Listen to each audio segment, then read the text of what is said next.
My name is Paul Branston. I'm the Regulatory and Government Affairs Manager at Western Power Distribution. And the second workshop for today is focused very much on the landscape we expect to operate in. So when we talk about landscape, I think we had some discussions internally about what the word we mean. We mean context, we mean environment, those sort of areas that we're focused on. So the external factors really that affect WPD going forwards. So picking up on the first subject, the environment in its general. So when we talk about the environment, what do we mean? We talk about WPD's environmental impact, which refers to the impact of our business locations, the vehicles we use to get around our network, and the operational activities that we undertake.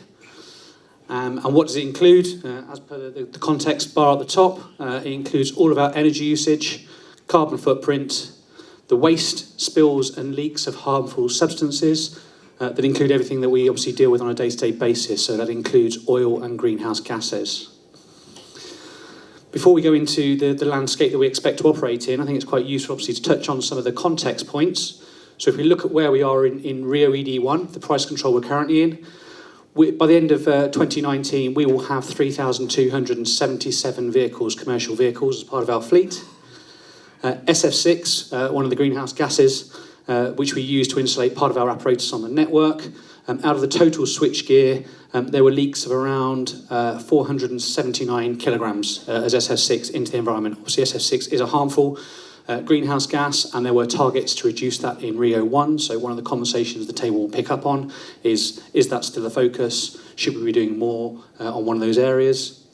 Another example, fluid-filled cables. Again, we have fluid-filled cables as part of our assets that Alex was talking about earlier. We have the container oil of about 731 kilometres of cable containing 1.66 million litres of oil as part of our network operations. And the leaks from the cables last year were 45,000 litres of those. Unfortunately, that was from one cable, and I think, if I remember rightly, that was a road crossing, and there was a significant leak that we couldn't get to fix in a short period of time. So it was a substantial leak, but obviously it is still focused going forwards. And then the other one, the final bit in terms of context setting, is the containment walls or bunds. So we talked about flooding earlier, we talked about our substations. One of the areas that we've built flood prevention on in RIIO ED1 is building bund walls around our assets to prevent the leaks during RIIO ED1. 134 of those have been built in line with our plan from that perspective. So that's the stuff that we've done already in RIIO ED1. I think that's the context setting then to think about, well, what is it we need to do for RIIO ED2? And the landscape that we expect to operate in from a governmental perspective and external perspective, our business carbon footprint must respond to the government target of net zero greenhouse gases by 2050. And I think, as people have said earlier today, a number of authorities have got dates which are sooner than that. So again, we'll be looking to support and comply with the requirements of the local authorities. The government will ban all new petrol, diesel and hybrid vehicles by 2035. That, again, is still the latest position that I think the government's consulting on. And we must be mindful of biodiversity and protection of habitats, reduce waste oil and greenhouse gas leaks, and then be mindful of the new construction standards, which will need to align with net zero. So these are all the potential areas of change that could continue to evolve as we go forward in terms of our environmental impact. So again, when you come to the table discussions, I think it'd be great to understand if people think there's anything missing off that list, or the areas on which we need to focus. So similar to Paul, I think I've got 4 topics to touch on. Sorry, this is the first one. On the environment, the priorities that stakeholders told us last year were to focus very much on the carbon emissions from our own fleet, the carbon footprint of our buildings and depots, and looking at managing the exposure. Impact on local environment and impact on biodiversity from our day-to-day activities, focusing very much on the volume and the content of the waste that we send to landfill, our own plastic usage, and there have been quite a few initiatives within the business, obviously in RIIO ED1, to reduce that in terms of recycling bins, number of bins, and use of plastic at source, and then the harmful leaks from WPD's equipment. So they're the ones that are our current priorities. The question for the table is, would you add, change, remove any of those priorities in terms of the next focus for RIIO ED2?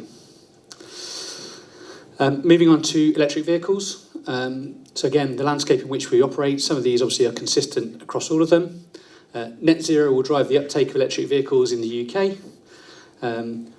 Some of the challenges are around the different charging locations. I think probably quite a few of the tables have had these discussions that, depending on where people want charging locations, be it at petrol filling stations, someone mentioned lampposts, domestic houses, all of those sort of things, will create different charge rates and network loading on WPD's network. The question about whether customers want to charge at home, at work, or any other destination en route, these are some of the challenges that we need to face and tackle. The other changing element is the climate emergencies. I think I made some notes earlier that we've got about 150 local authorities. Of our 150 local authorities, I think over 65% have already declared a climate change emergency within our network. And I think of that 65, over half have declared one which is 2030. So again, already bringing forward the challenges that we face. And again, I think as Alex mentioned earlier, the context for that is if it is 2030, that's in the next price control. So again, we need to start thinking about what we can do in RIIO-ED2 to facilitate that. High volume locations such as bus depots. So again, where will electric vehicles be charged? High volume locations, bus depots, motorway service areas. And again, what will be the range? So electric vehicles, heavy goods vehicles, buses, all of those sort of things need to be considered. And a reduction in the vehicle costs is likely to increase consumer demand. So at the same time as seeing an increase in demand on our network, we're actually saying due to technology changes, the rate of uptake of EVs going forward is probably likely to be substantial and very, very difficult to predict. And again, the impact of the changes to the company car taxation that are likely to be brought in from April 2020 and any future changes will drive those things forward as well. So these are the priorities on the back of that we were asked to consider last year. So to facilitate the electric vehicle take-up, at an individual customer level was one of the key requirements. Providing easy access to charging points when away from home. I think that some of the focus last year was very much around supermarkets, retail centres, shopping centres, just an example of some of the areas that people were focused on before. Facilitating electric vehicles on a mass scale. I'm not sure if the stats on there. No, but I think one of the stats that we talk about later, might be in the slides, talks about the fact that we could have up to 3 million electric vehicles on the network under one of the scenarios by 2030. Factoring in speed of charging and the easy access to process, so how people can actually install a charging point at home, and the cost of charging when away from home. These were the key considerations last time around, and again, welcome views please from the tables on whether those ones are still the right priorities or whether there's anything you'd like to change. I think this conversation actually, or some of the points here got picked up earlier in the conversations. So on vulnerability and fuel poverty. So we've got the definitions of vulnerability, which is one of WPD's key focus, to protect and support customers in vulnerable situations, especially during power cuts, and ensuring that they do not suffer detrimentally and instead receive additional tailored support. And then on fuel poverty, which again was one of the conversations I had earlier about how the definition of fuel poverty changed in 2017 and continues. It's now anyone which is struggling to afford their energy bills, those left below the fuel poverty line after all their bills have been met. So that's very much the context, the focus of the people that we're talking about as part of these outputs. Key context again, on our priority services register, we currently have 1.9 million customers registered on WPD's PSR.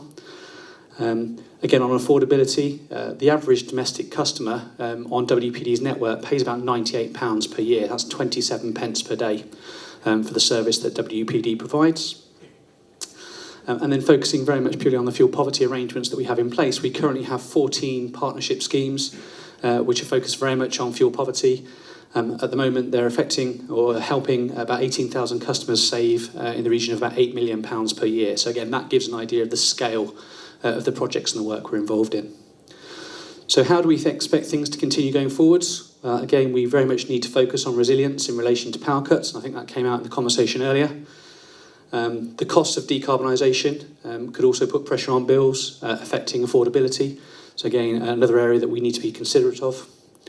Fuel poverty remains a challenge, and WPD is uniquely placed to address this. So we've given some of the examples of the schemes that we've done and been through, but obviously in terms of our frontline out in the field and the contact with domestic customers in particular, we're pretty well placed to be able to deal with fuel poor. We need an open data environment, which means increased data sharing and collaboration between utilities. And again, I think that was a conversation we had earlier about how we share some of the data between electricity companies, gas companies, water companies and local authorities. And then the smart future, achieving net zero, provides opportunities for customers in vulnerable situations and fuel poverty to reduce their energy usage and costs. So again, there's lots of opportunities as we go into a smart future. The challenge is how we make sure that the public in the whole are actually able to engage in that future opportunity and those future opportunities as they come up. So again, one of the examples is the new products and services and the activities that all the smart networks and the smart opportunities will bring going forwards, and how we can make sure that everyone's able to engage in that.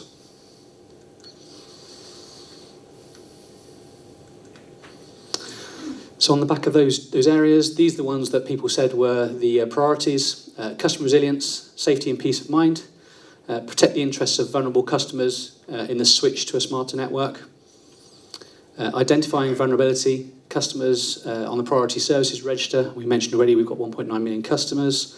Again, the question is how we go about maintaining that, managing it, and identifying new customers. How do we do that? Through the use of partnerships and outreach services. Referral networks, again, so how do we share data and the quality of the data that we're sharing, a key responsibility on WPD there. Making sure people are aware of our services, the accessibility of our services, and maintain a priority service register. They were the areas that the stakeholders said were the main priorities for vulnerability and fuel poor. Again, on the table discussions, welcome views on whether there's anything else that people think we should be adding. And that's it from me. Whistle through it, but we're on to round table discussions now. How long have we got, James?